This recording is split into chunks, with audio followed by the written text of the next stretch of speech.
Fordo enriched.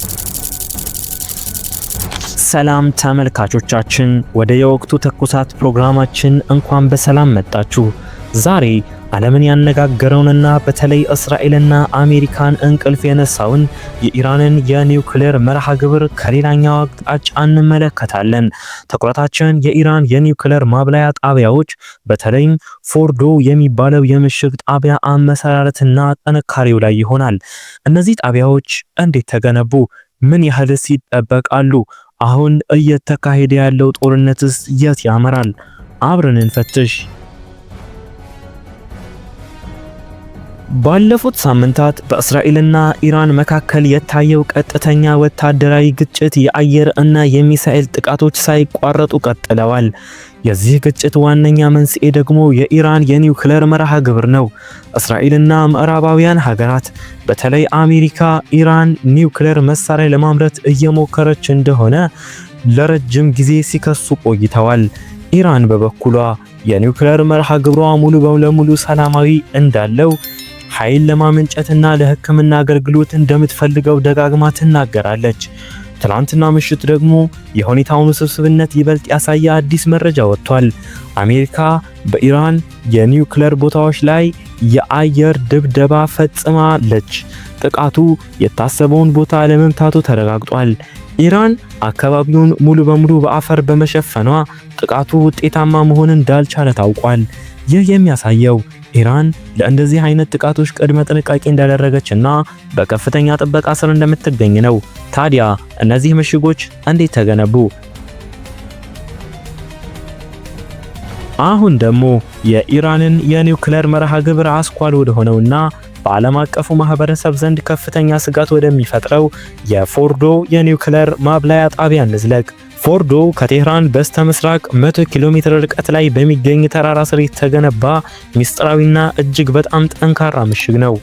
የፎርዶ ጣቢያ ግንባታ የተጀመረው በ2006 አካባቢ ሲሆን ለዓመታት በሚስጥር ሲካሄድ ቆይቷል።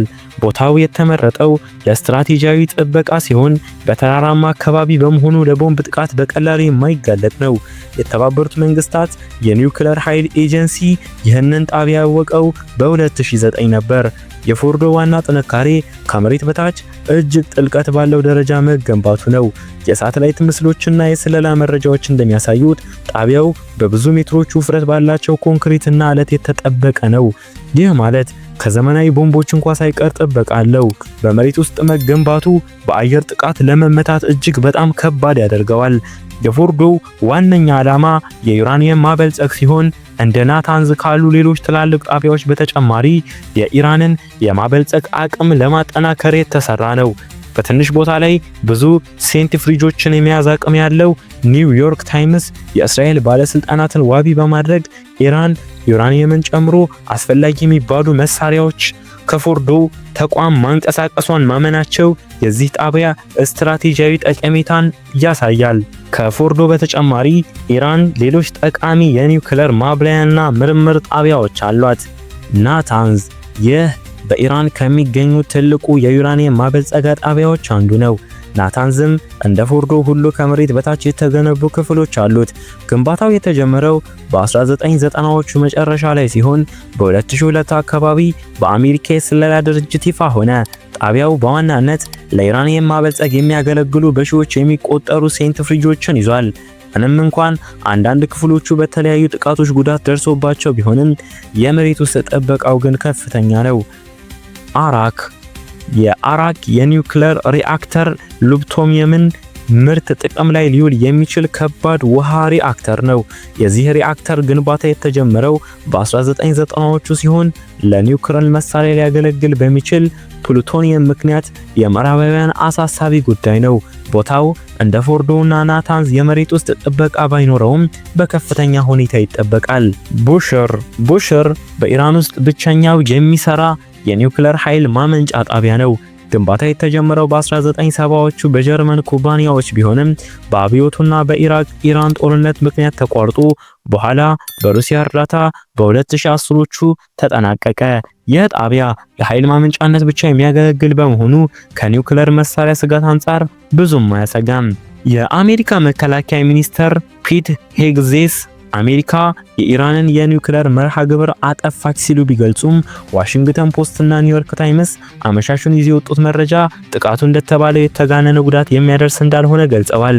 ይህ የሚያሳየው የኢራን ጣቢያዎች በተለይም ፎርዶ እና ናታንዝ ምን ያህል ጠንካራ መከላከያ እንዳላቸው ነው።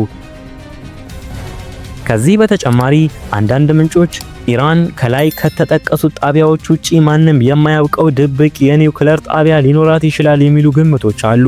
ይህ ግምት እውነት ከሆነ የኢራንን የኒውክሌር መርሃ ግብር የመቆጣጠርና የመከታተል ሂደት የበለጠ አዳጋች ያደርገዋል።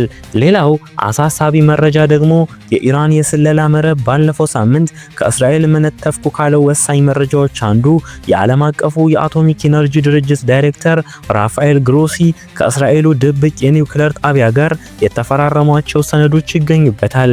ይህ የሚያሳየው እስራኤል ራሷ የኒውክሌር ምርመራ የማይደረግባት ድብቅ ጣቢያ እንዳላት ነው። በዚህ ሁሉ ውጥረት ውስጥ ዓለም አቀፍ ምላሾችንም ተከታትለናል።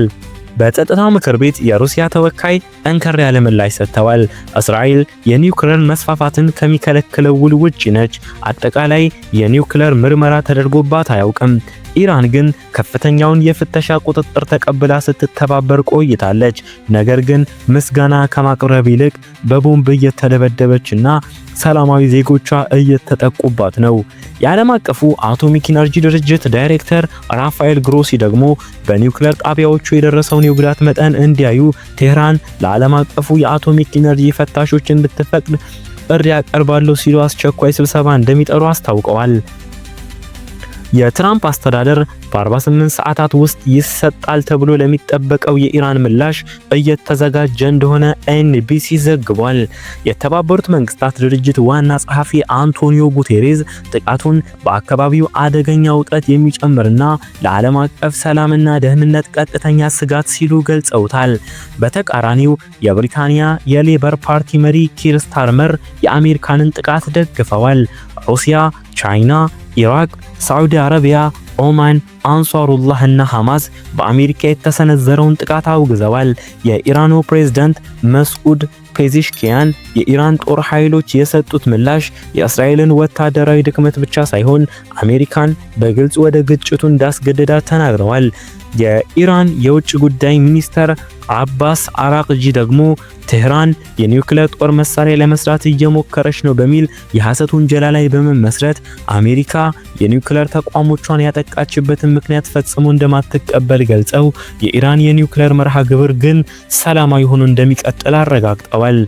በርካቶች ጦርነቱ የኢራን ኒውክሌር መሳሪያ መታጠቅ አለመታጠቅ ጉዳይ አይደለም ይላሉ። ይህ ሽፋን ብቻ ነው፣ ውስጡ ግን ሌሎች ምክንያቶች አሉ። አንደኛ፣ የስልጣኔ ግጭት።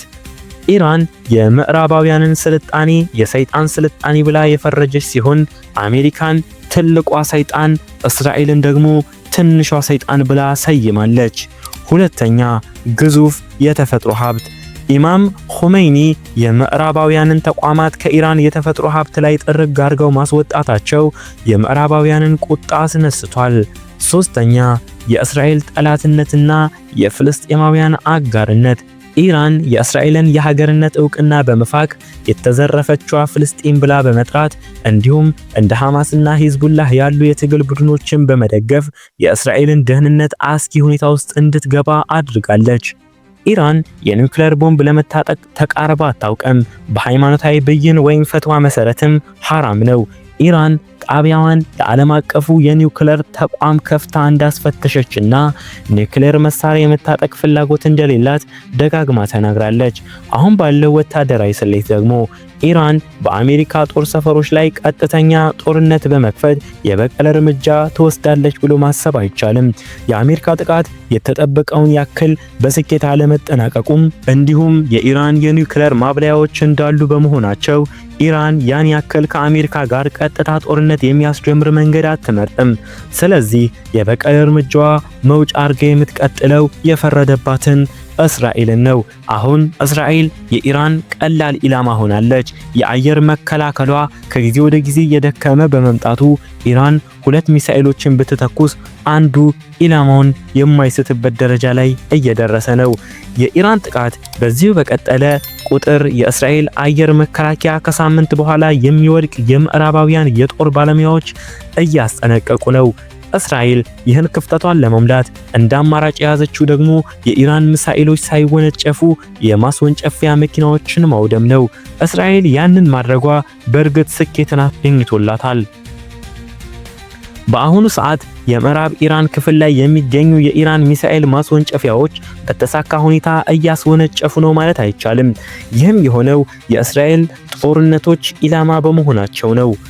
እናም አሁን ላይ ኢራን ሚሳኤሎችን እያስወነጨፈች የምትገኘው ከምስራቅና መካከለኛው የሀገሪቱ ክፍል ነው። ታዲያ የእስራኤል አየር ማጥቃት በዚሁ ፍጥነት ይቀጥላል ማለት አይቻልም። የአየር ድብደባ እጅግ ውድ በሆኑ እስራኤል በየቀኑ እስከ $300 ሚሊዮን ሲያስወጣ መከላከሉም ከዚያ በላይ ነው። በመሆኑም እስራኤል ለጦርነቱ በየቀኑ እስከ $500 ሚሊዮን ወይም ግማሽ ቢሊዮን ዶላር እያወጣች መቀጠል ግድ ይላታል። የኢራን ሚሳኤል እስከ 20,000 እንደሚደርስ ይገመታል። እስካሁን አብዛኛውን መጠቀም አልጀመረችም።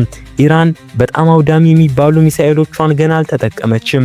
ያ ደግሞ በሁለት ምክንያት ነው። አንደኛው የአየር የበላይነቱ በአሜሪካና እስራኤል ስለተወሰደባት የሚሳኤል ማስወንጨፊያዎቹን እንደፈለገች ማንቀሳቀስ ስላልቻለች ነው። ሁለተኛው ደግሞ ኢራን አሁን የመረጠችው ፈጣን ግን የውድመት መጠናቸው በአንጻራዊነት ቀላል የሆኑትን ሚሳኤሎች ናቸው።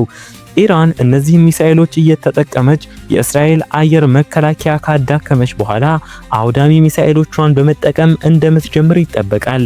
በተለይም በሺህ ከሚቆጠሩ ድሮኖቿ ጋር በቅንጅት ድብደባ ከከፈተች ለእስራኤል እጅግ አስቸጋሪ ፈተና ይገጥማታል። የሆነው ሆኖ እስራኤልና ኢራን በቀላሉ የሚፋቱ አይመስሉም። ይሄ መበቃቀል ወደ ተሳሳተ ስሌት ሲቀየር ደግሞ ሙሉ ጦርነት መከሰቱ የማይቀር ነው። እስካሁን ሁለቱም ሀገራት ጦርነት አላወጁም። የዓለምን ሰላም እያስጨነቀ ያለው ይህ ውጥረት የመጨረሻው መፍትሄ ምን ይሆን? እናንተስ ምን ትላላችሁ? የእናንተ አስተያየት ምንድነው? ይህ ግጭትስ የት ያደርሰናል? ሐሳባችሁን በኮሜንት ስር አካፍሉን። ለዛሬው የወቅቱ ትኩሳት ፕሮግራማችን ይህን ይመስላል። እስከሚቀጥለው ሐሙስ የዓለማችን አስገራሚ ነገሮች ፕሮግራም ድረስ በሰላም ቆዩልን። ቻናላችንን ሰብስክራይብ በማድረግና የደወል ምልክቷን መጫን አትርሱ።